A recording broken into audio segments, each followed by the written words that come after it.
Dear Indian education system, पापा, mummy और society, आज मेरा रिजल्ट आ गया और मैं फिर से फेल हो गया। इसलिए एक बहुत बड़ा कदम उठाने जा रहा हूं, लेकिन उसके पहले आप लोगों को मेरे बारे में कुछ चीजें जानना बहुत जरूरी है। 10th तक मैं पढ़ाई में बहुत अच्छा था, अच्छे नंबर आ गए तो माँ बाप तो छोड़ो, मेरे सारे दोस्त, पड़ोसी, दुकानदार, यहाँ तक कि मेरे अपार्टमेंट का गार्ड भी मुझे बोलने लगा, साहब आप तो साइंस ही लोगे, इंजीनियरिंग ही करोगे। नहीं, ऐसी बात नहीं है कि मेरे को साइंस पसंद नहीं थी। I love science. Science is beautiful, science is the ultimate truth. लेकिन जब मैं 11th में आया तो स्कूल में और कोचिंग इंस्टीट्यूट में हमारे हाफ इंटरेस्टेड टीचर्स साइंस तो पढ़ाते ही नहीं थे। पढ़ाते थे तो सिर्फ रोबोट की तरह कम से कम टाइम में एमसीक्यू सॉल्व करना। That killed the beauty of science, sir. और वो मेरे क्लास का फिजिक्स टॉपर, वो तो ये मानता ही नहीं था that evolution actually happened. उसको सिर्फ जल्दी जल्दी एमसीक्यू सॉल्व करने थे। So much obsession with science, huh? Yet India hasn't won a single Nobel Prize in science since independence. Nobel Prize तो चलो awards हैं. India produces the maximum number of engineers per year. Yet India ranks 60th in the Global Innovation Index.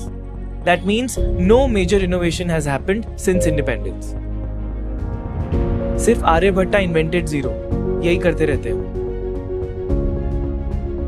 सच बताऊं तो 10th के बाद I wanted to study physics, graphic designing, coding, history, music and English literature. मेरे intelligence और calibre का valuation in सारे subject से क्यों नहीं हो सकता था? क्यों मैं उन चीजों में अपना टाइम वेस्ट करता था जो मुझे पढ़ने ही नहीं थे? तो मैंने छोड़ दिया, कोचिंग जाना ही छोड़ दिया। कोचिंग के टाइम पे घर से निकल जाता था, पार्क में नॉवेल्स पढ़ता था, नई नई जगह घूमता था। To be honest, I felt free. It felt good not to be a zombie. I learn graphic designing on my own. I listened to some beautiful music by Mozart and Rahman. I read poetry. I taught myself Python. And I read some amazing write-ups on various topics of physics. मैं एक बड़ा कदम ले रहा हूँ. I'm dropping out. नहीं, इसलिए नहीं कि स्टीव जॉब्स, बिल गेट्स और मार्क ज़करबर्ग ये लोग सब ड्रॉप आउट्स हैं. इसलिए भी नहीं कि मुझे ड्रॉप आउट का टैग कूल लगता है.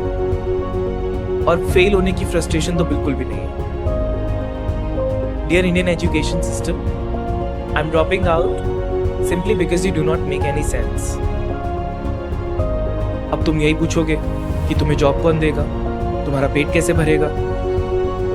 तो भाई कहीं ना कहीं कोई तो ऐसा होगा ना जो मेरे स्किल्स को देखे, मेरी क्रिएटिविटी को देखे, मेरे इंटेलिजेंस को देखे, सिर्फ मेरे सीजीपीए को नहीं. हाँ, फेल हो गया, लेकिन मैं जानता हूं कि बहुत कुछ है सीखने को, जानने को, करने को. सिर्फ मेरी मार्कशीट ही कहती है ना कि मैं कुछ नहीं कर पाऊंगा, लेकिन मैं जानता हूं कि कुछ ना कुछ अच्छा तो कर ही लूंगा.